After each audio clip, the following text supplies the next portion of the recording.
My dear viewer, राष्ट्रीय आरोग्य अभियान जिल्हा परिषद धाराशिव यांच्या अंतर्गत आलेली एक नोटिफिकेशन तुम्हाला दाखवत आहे। या नोटिफिकेशन मध्ये जी जाहिरात क्रमांक 1 आहे तिचा संदर्भ घेण्यात आलेला आहे। अंतिम यादी, पात्र व अपात्र उमेदवारांची यादी प्रसिद्ध करण्याबाबत त्यांनी सूचना दिलेली आहे। त्या सूचनेमध्ये काय दिलेलं आहे ते डिटेल मध्ये मी तुम्हाला सांगणार आहे।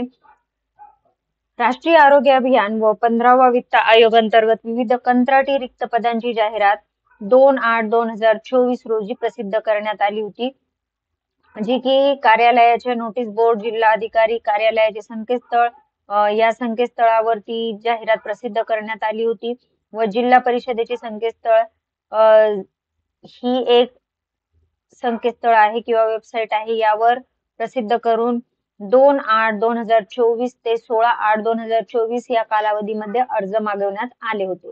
त्यानंतर प्राप्त अर्जांची यादी 10/9/2024 रोजी प्रसिद्ध करून त्रुटीची पूर्तता करण्यासाठी 10/9/2024 ते 20/9/2024 या कालावधीमध्ये हरकती आक्षेप मागवण्यात आले होते।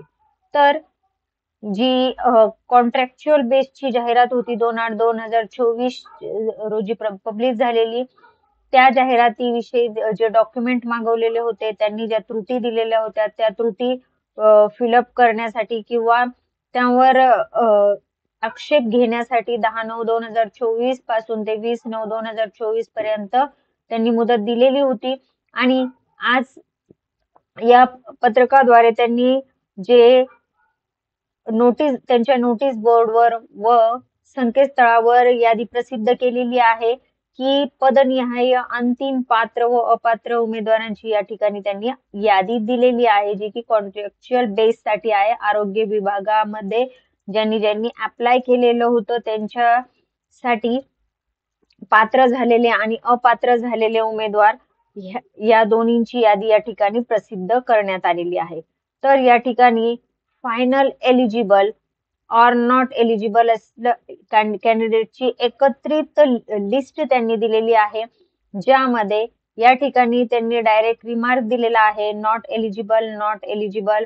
तर आढळलेले जे त्रुटी आहेत त्या त्रुटी सुद्धा त्यांनी या ठिकाणी दिलेला आहे की एक्सपिरियन्स नाहीये किंवा काय त्रुटी असेल ते सगळं त्यांनी त्यामध्ये डिटेल मध्ये दिलेलं आहे।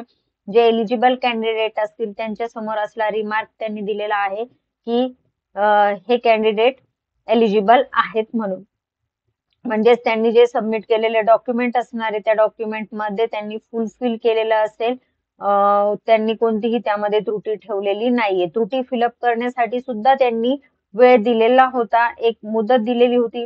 त्या मुदतीत जर तुम्ही तुमची त्रुटी फिलअप केलेली नसेल तर तुमच्यामध्ये आढळलेली त्रुटीमध्ये हा रिमार्क दिसून येतो आणि त्यामुळे तुम्ही नॉट एलिजिबल राहता। तर धाराशिव झेडपी साठी अप्लाय केलेले जे आरोग्य विभागाचे कॅन्डिडेट होते त्यांची ही लिस्ट आहे। ही लिस्ट तुम्ही त्यांच्या ऑफिशियल वेबसाईट वरून डाउनलोड करून घेऊ शकताय आणि तुमचं नाव यामध्ये आहे की नाहीये किंवा असेल तर एलिजिबल आहे किंवा नॉट एलिजिबल आहे यामध्ये तुम्ही पाहू शकता।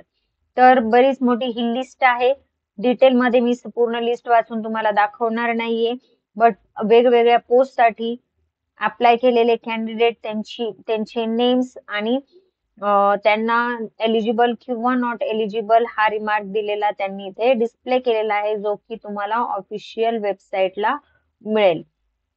तर फ्रेंड, ही महत्वाची इन्फॉर्मेशन तुम्हाला द्यायची होती रिलेटेड टू झेडपी धाराशिवशी रिलेटेड ही इन्फॉर्मेशन आहे। जर सपोज तुमचे या ठिकाणी एलिजिबल कॅन्डिडेट मध्ये नाव आलेलं असेल तर तुम्ही त्या पोस्ट साठी एलिजिबल झालेले आहात आणि तुम्हाला जॉईन करायला हरकत नाही। त्याविषयी ते नेक्स्ट नोटिफिकेशन तुम्हाला देतील। ही महत्वाची इन्फॉर्मेशन तुम्हाला द्यायची होती। जर तुम्हाला इन्फॉर्मेशन आवडली असेल तर या व्हिडिओला लाईक करा, या व्हिडिओला तुमच्या फ्रेंड्स मध्ये शेअर करा आणि आपल्या चॅनल एस एज्युकेशनला सबस्क्राईब करा। थँक्यू।